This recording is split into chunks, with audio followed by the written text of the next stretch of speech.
Well, everybody, I just thought I'd make a quick comment here. It's the 7th of June 2020, and there's going to be a new Queensland Rail long distance timetable said to be on the 10th of July. Now, I was told that when I rang up to try and pay for my trip from Brisbane to Longreach and Winton for October, they wouldn't take my money.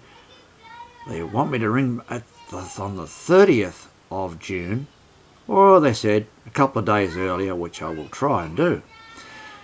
Well, I have my gut feeling, let's say, a bit of a suspicion that because they said we're running month by month about these trains.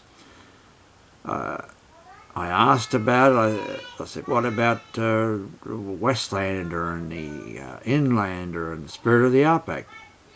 No, they're not sure what's going to happen with all that. And I would never be surprised if they said, oh, look, we've got a great new timetable. We're running, instead of 5 days a week to Cairns, we're going to run 6 or even 7 days a week as possible, by the way, if you think about it.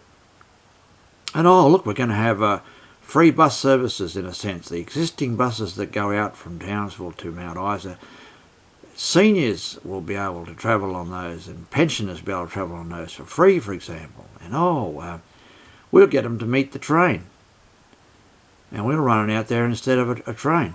And you could say the same thing about the Westlander. So I just thought I'd throw that in there to the mix, you might say, that people can think about it, discuss it. What's your opinion?